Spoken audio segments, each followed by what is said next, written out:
s'appuyer sur Hachem tous les jours. Sûr qu'il ne faut pas oublier de danser, de rire, de chanter chaque jour.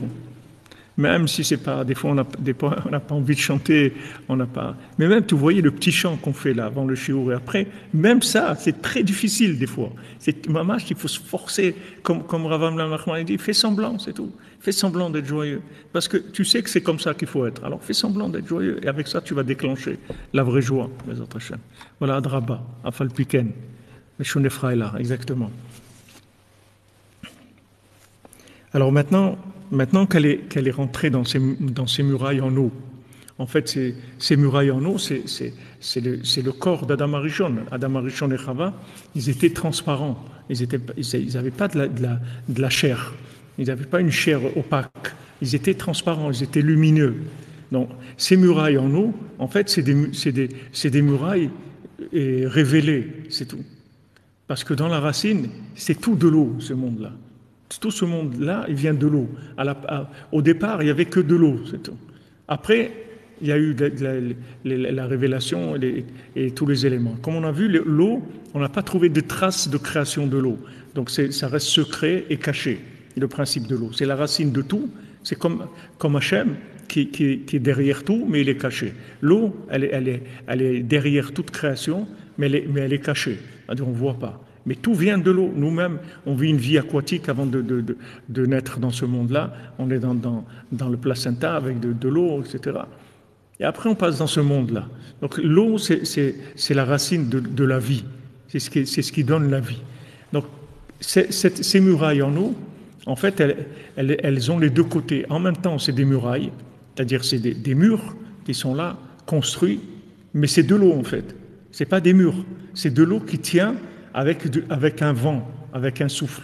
Il y a un souffle qui fait tenir cette eau-là, comme des murailles. Donc elle va dans ces murailles-là, parce que c'est là où elle va se soigner des flèches qu'elle a reçues. Les flèches qu'elle a reçues, c'est le cause à effet, la logique qu'il y a dans les 10 sphirotes. C'est-à-dire, elle pensait que si je fais ça, alors il y a ça, si je ne fais pas ça, il n'y aura pas ça, etc. Elle est dans la logique de fonctionnement. Au lieu d'utiliser ce monde juste sur le côté fonctionnel, elle est devenue fonctionnaire. Elle est devenue fonctionnaire. Alors il faut se soigner de ça. Ça, c'est les 10 flèches. Il faut se soigner de ça. Comment on se soigne? En rentrant dans les murailles d'eau. Et quand on rentre dans les murailles d'eau, on va découvrir après les 10 psaumes du Tikkun HaKlali, les 10 mélodies. Et c'est avec ça que le mendiant il nous soigne. Il nous soigne avec ces mélodies, en fait. Mais ces mélodies, elles viennent une fois que j'ai osé rentrer dans les murailles en eau. C'est-à-dire qu'en se disant, de toute façon, j'ai pas le choix. Rester avec lui, je veux plus. Terminé, je reste plus. Il y a des gens comme ça qui montent en Israël, ils disent voilà, ça y est, je reste plus. Ouais, mais qu'est-ce que tu vas faire là-bas? Je sais pas. Même si je dois mourir, je meurs, mais ça y est, c'est fini. Moi, je reste plus là, c'est tout. Moi, je vais à Jérusalem et c'est tout. Ce qu'il y aura, c'est tout. Bon, Hachem, des gens qui meurent de faim à Jérusalem, il n'y en a pas. Des gens qui dorment dans la rue, il n'y en a pratiquement pas. Donc, ça va, pour la plupart des gens, ça se passe bien, c'est correct. Il y a pas... Mais tant que Ruth, elle n'arrive pas à ce don d'elle-même, de tout, c'est-à-dire tant que Naomi, elle la met pas devant ces murailles en eau. C'est-à-dire, elle lui dit, sache, tu vas te noyer avec moi. Il n'y a rien. Tu vois, il n'y a rien du tout ici. C'est des murailles en eau. Elle dit, d'accord, je suis d'accord. Moi, je veux rester avec toi, c'est tout. Moi, sans toi, ma vie, elle n'a pas de sens. Donc, moi, je reste avec toi, c'est tout. Alors, quand elle prend cette décision-là, c'est là où ça commence. Mais ça, ce n'est pas une décision cinématographique. C'est quelque chose qui vient par le fait qu'on a mûri. On a mûri petit à petit. On a mûri la chose. On a évolué dans la Emouna. C'est pas un film. On joue pas une pièce de théâtre. C'est vrai. C'est-à-dire quand Naomi, quand Ruth elle s'engage avec Naomi, c'est vrai. Elle joue pas un film de quelqu'un qui a la Emouna. C'est vrai.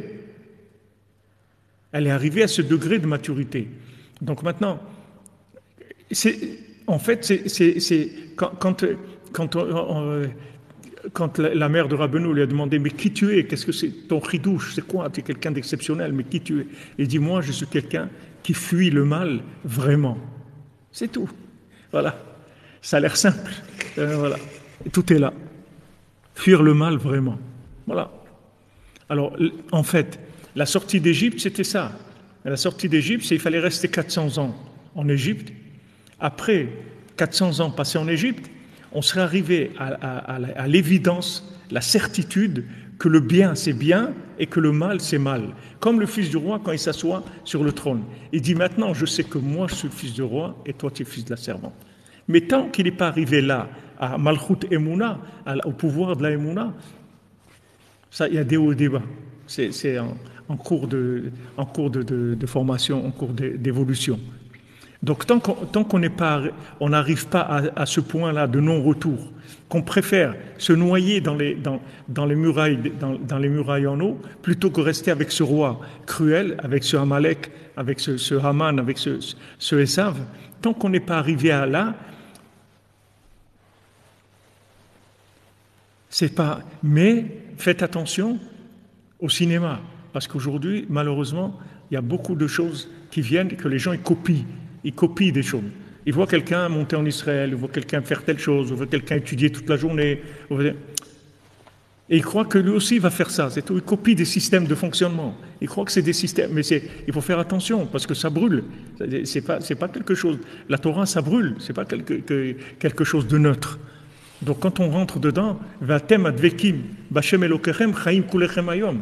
Et vous qui êtes attachés à Dieu, et vous vivez toute la journée, malgré que vous êtes attachés à Dieu qui est l'infini, vous restez vivant dans ce monde, vous continuez à fonctionner dans ce monde, alors que vous êtes attachés à l'infini. Mais il ne faut pas jouer, parce que si quelqu'un fait semblant, il va avoir des résultats qui vont être très très choquants. Il ne faut pas faire semblant d'être Ma'amin. Ou tu as la Emouna, ou tu n'as pas la Emouna. Mais tu es en cours d'acquisition de la Emouna. La Emouna, voilà, tu arrives à un point de non-retour. C'est-à-dire que c'est plus possible autrement. Tu vas pas pouvoir vivre sans cette chose-là. C'est-à-dire que tu décides que si tu n'as pas ça, ta vie n'a aucun sens. Quand tu arrives à ce point-là, tu peux rentrer tu rentres dans les murailles d'eau, et là le tzaddik qui te soigne avec le tikkun haklali. Voilà, exactement. Restez bessimcha, sinon que ce n'est pas notre niveau. On veut, voilà, quand vous dites le prochain Jérusalem, on veut. C'est un rêve, un vouloir. Maintenant, ça se construit après. On construit avec la prière. Rabbeinu dit, les Nissim, Eretz Israël, et la Emouna, c'est une seule chose. Les miracles, Eretz Israël, et la prière, c'est une seule chose. La Emouna, c'est tout. Prière, Eretz Israël, miracle, c'est ça le fonctionnement. Mais il faut pas se tromper. Il ne faut pas se tromper, parce que ceux qui ont fait semblant et qui n'étaient pas au niveau de la Emouna, après ça coûte très très cher.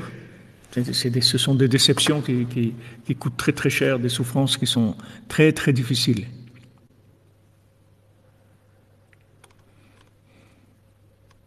Voilà, on n'est pas des acteurs de cinéma, tout à fait.